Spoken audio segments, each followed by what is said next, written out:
Once the chipping portion of the lesson is done, which I always do first, then I have them first put away their chipping club, pick up, of course, all the balls, the chipping balls. I still leave the yellow ones, the circles there. You'll see why in a moment.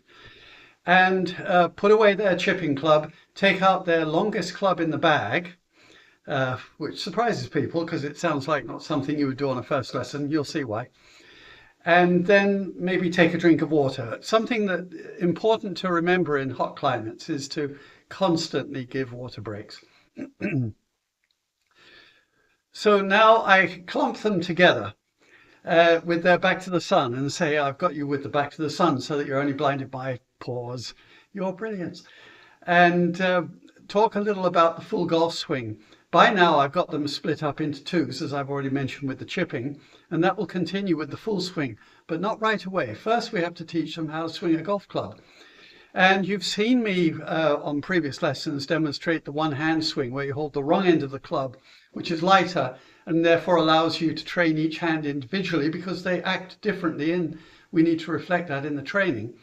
And then, so the way I have them do that is to stand around the perimeter of the large circle, extend their arms to each other like they're fencing and make sure they're far enough apart they can't touch clubs. And then we do that full swing part of the process. One hand, right hand, then the left hand, then both. And then we tip over, crouch a little and see if we can brush the grass. And then hold the follow through. And as I often tell them, raise one eyebrow with a look of perfection on the face for the cameras. They like that. Once that's done, we then move to the hitting area. We pick up the yellow circle of balls, they go in my bag, and now we have a row of yellow balls that are separated by about at least 3 paces. And 4 paces behind that row is another row of yellow balls, which is what I described earlier as the safety line. Each of the hitting locations has 3 tees and a marker ball and then a half a dozen hitting balls. And so they're going to learn where by now they've put away their longest club, because I use the longer one because it makes a nice loud whoosh, but we're not going to hit with it. And they've taken out a short iron, like an 8 or a 7 iron. So then I gather them around and have them stand clumped together while I demonstrate how to take a grip, how to grip the club. And I show them that they can stand with their hands to their sides and that the thumbs are turned in, and that they start with the left hand down there, with the club between their feet sloping across their knee, and with the thumb, the left thumb, presume they're right-handers, with the thumb to the right of center, gripped in the fingers, pick it up, attach the other hand, extend, and then what I call bias. Even a small kid can be taught very quickly to go through that ritual. Left hand, pick it up, attach the right hand, extend, bias, tip over, and as you tip over, the club goes down but in. Your legs are straight, you get to the top of an imaginary ball, use your knees to drop, and then waddle forward to the ball. I don't let them do this because they're in a clump. And then that's when we waggle and fire. Now, once they've got that sequence of commands, and you're going to be repeating it every lesson, so it's just the first hearing of it, then I have them learn how to tee the ball up. And believe it or not, that needs to be taught, because quite often you'll see them pushing in with their thumbnails. It's not good for their thumbnails and not particularly effective. Of course, if the ground is hard, you can understand it. But I show them that you grip the ball in the hand, you put the tee poking out between 2 fingers and use the ball to push it in until you feel your fingers touch the ground. It's a helpful gauge for how high you've teed it. And I don't want, with this iron, for the ball to be teed up very high. And so they've teed the ball up, and then I have them go through that ritual, and I have one of them stand behind the line. And I usually make it sort of fun by saying, so the taller of the 2 of you will go first. And they sort of look at each other and decide who's taller. Sometimes they don't know because they're similar height. And then the taller one walks forward. Now the one standing behind for safety, behind the safety line, is there to score and cheerlead. And the scoring will come along in a moment. So, and then I give them very specific numbers of practice swings and real shots. I want you to do 1 practice swing before each shot and hit 6 balls. That's a total of how many swings? 12. Okay, you've got it. And then when you're done, I want you to step back behind the safety line and wait for everybody to be finished.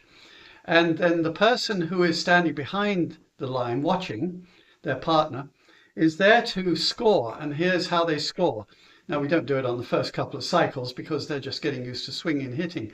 But they're going to have a target to the right. And I'm going to say, I want everything to go to the left of that target. You'll hear me frequently say that left is better than right. I get it. There are as many trees over there on the course as on the right. But a golf swing that favors traveling in that direction has more resiliency and long-term effectiveness than one that balloons off to the right. So I train that into kids right from the get-go. So the target is I want everything to land to the left of this target and beyond a certain point. And you'll just pick some landmark there and say it has to go beyond that through the air and left of this. Now, of course, that's not true for the left-handed golfers. And if you have lefties, and there will never be a huge number of them, remember that you never want people hitting with their backs to each other. And so the lefties are always going to be to the far right end of the hitting area where you've got people rowed up. I've had people groups as big as 20. That's a little unmanageable for one person. I managed it. But 16 I found quite doable, 12 easy. And so you've got, if it's 12, you've got 6 pairs of people, one watching, one hitting. And the lefties are at the far right-hand end. And that, by the way, behind the tee line and near to the lefties is where you stand. Because then you can look all the way down the tee line and issue commands to everybody by name. And that's very important, by name. Here's how you do it. On the beginning of the first lesson, when you're meeting and greeting, I have my phone with me and I make a note of their name. I've already got it there, and their age. And that's enough information that if you've just got it in your palm while you're greeting people and talking to them for the first few minutes, you can quite quickly match up the name with the age, with the face, and get to the point where within the first 10 minutes, you know the names of all the children. Very important.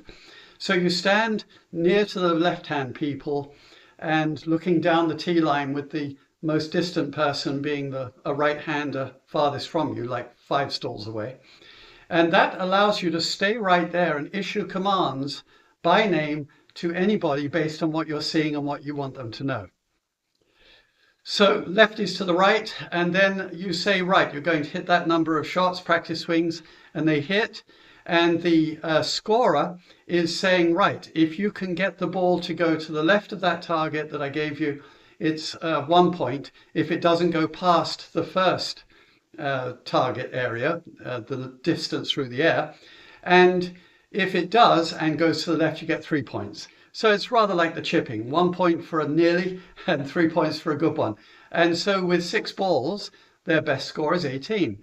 And at the end of the first couple of tries, where everybody's had a go, I clump them together and find out who won and give them a shiny and nearly new ball. And that's how we do the full swing. Once you've finished doing that 2 or 3 times, you each time collecting people together and issuing whatever commands and new information you want to give them, you at some point in that process are going to change the pace. It's very important with kids to redirect them with something completely not to do with the topic in hand. And so I will ask them, of course, questions about things I've already taught them. What's the capital of Scotland? Alderiki. And then I'll ask them things that are not even golf related, like what's the largest mammal on Earth? And they'll think about it. Somebody will say an elephant, and I'll say it's a blue whale.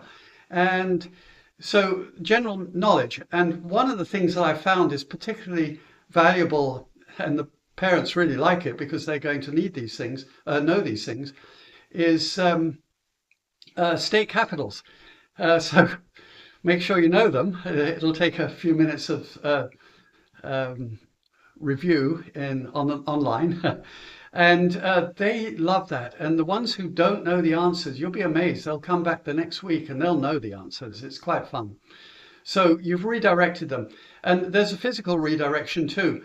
Normally you don't run around on a golf course, but periodically if I'm doing chipping from some distance, I'll say, I usually say walk, don't run, and pick up all the golf balls. That's my normal remark.